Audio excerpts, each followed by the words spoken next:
அடுத்ததாக ஒரு வசனம் தருகிறேன். Nextly I want to give another verse. அது தேவனுடைய வார்த்தை எப்படிப்பட்டது என்பதை. And how the state of the word of God. கர்த்தராகிய இயேசு தாமே தன் திருவாயினால் சொன்னார். And even the Lord Jesus by his own mouth he uttered in this way. வானமும் பூமியும் ஒழிந்து போனாலும் என் வார்த்தைகள் ஒழிந்து போவதில்லை. Even the heaven and the earth may pass away, but my word will never pass away. தேவனுடைய வசனத்தை நீங்கள் விசுவாசியுங்கள். You just believe the word of God. அனுதினம் நீங்கள் வேதம் வாசிக்கிறீர்களே, வாசிக்கிற வசனங்களை ஒழிந்து போகாத வசனங்கள் என்று விசுவாசியுங்கள். You daily you are reading the scripture. As you read the scripture, you believe that these words will never pass away. மத்தேயு 24 அதிகாரம் 35 வசனம். Matthew 24 verse 35.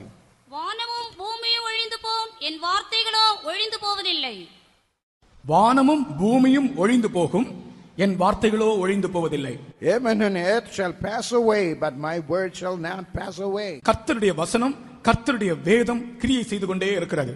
Even the word of God, even the power is also seems to be working. ஒரு சிறிய சம்பவத்தை சொல்லுகிறேன். But I want to quote an incident. கொஞ்சம் மிலிட்டரிக்காரங்க, ராணுவ வீரர்கள் ஒரு ட்ரெயின்ல ஒரு கம்பார்ட்மெண்ட்ல பிரயாணம் பண்ணி போய் கொண்டிருந்தார். The military people in a one bogie, they were all traveling together. எல்லாரும் பல காரியங்களை பேசி சிரித்து அந்த உல்லாசமாக பிரயாணம் பண்ணி கொண்டிருந்தார்கள். ஒரே ஒரு கிறிஸ்தவ வீரன் மட்டும் தன்னுடைய பைபிளை எடுத்து ஒரு ஓரமாக உட்கார்ந்து வாசித்துக் கொண்டிருந்தார். And all those military people, they were talking, laughing, and they were spending their time, but only one Christian keeping the Bible and reading in a corner, he was reading reverentially. இதை மற்றவர்கள் தாங்க முடியவில்லை. But all other military people not able to bear that scene. ஒருவன் ஓடி வந்து இவன் படித்துக் கொண்டிருந்த வேதத்தை பிடுங்கி ட்ரெயின்ல ஜன்னல் வழியாக வெளியே வீசி விட்டான்.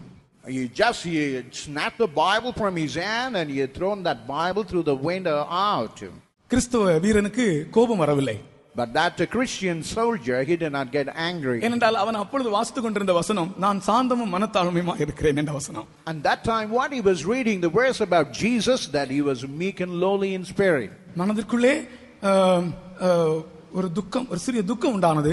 ஆனால் அவர் எந்த எதிர்த்து பேசவே இல்லை. But inside his heart he had a sorrow, but he did not resist it. சில நாட்களுக்கு பிறகு, after some days, தபாலிலே அவனுடைய வேதம் ஒரு கடிதம் திரும்பி வந்தது. And even through the letter, his Bible with the letter came back. அந்த கடிதத்தில் எழுதப்பட்டிருந்தது, even it was written in that letter, நான் ஒரு ரயில்வே அதிகாரி, I am a railway officer. Track செக்கிங்காக போய் கொண்டிருந்தேன். And I was going to check the track. நான் ஒரு ரட்சிக்கப்படாத ஒரு கடினமான பொல்லாத மனிதன். And I am unsaved, a very hard-hearted, wicked person. அப்பொழுது என்னோடு கூட வந்தவர்கள் ட்ராக் பக்கத்திலே ஒரு பைபிள் கிடந்ததை எடுத்து எனக்கு கொடுத்தார்கள். And the people who came along as the Bible was lying near the track gave to me.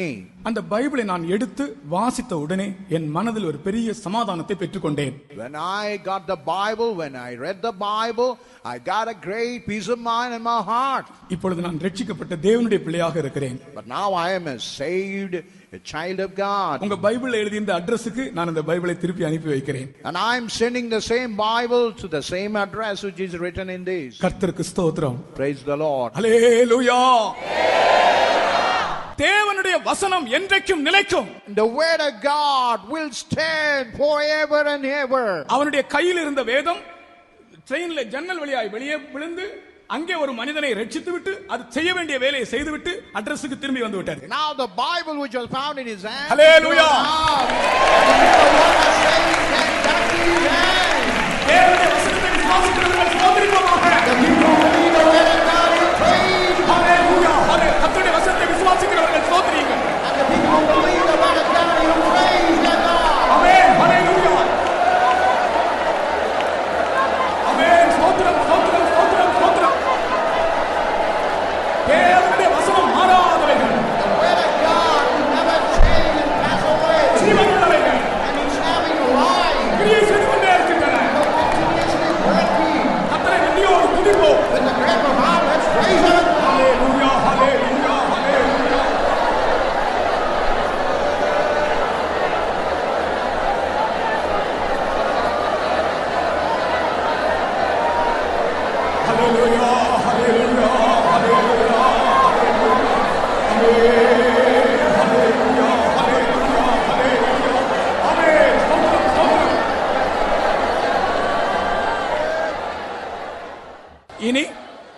அதனால நீங்கள் வேதத்தை வாசிக்கும் போது நீங்கள் வாசிக்கிற வசனம் மாறாத வசனம் என்ற விசுவாசத்தோடு வாசியுங்கள்.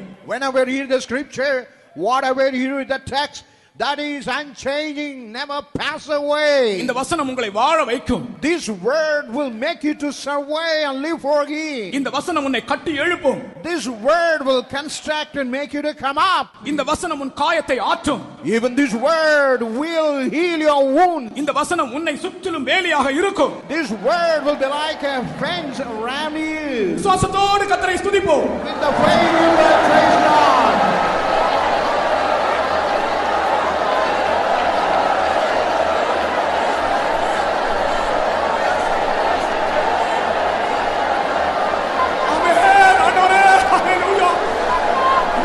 உண்மை உள்ளது ஆண்டவரே.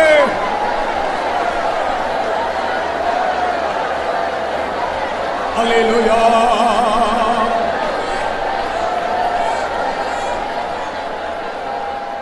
அல்லேலூயா அல்லேலூயா அல்லேலூயா என்றென்றும்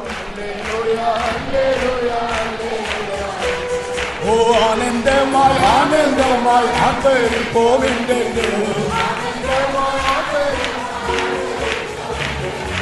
அல்லேலூயா அல்லேலூயா அல்லேலூயா என்றென்றும் ஆனந்தமாய் ஆனந்தமாய் ஆனந்தமாய். கர்த்தருக்கு ஸ்தோத்திரம்.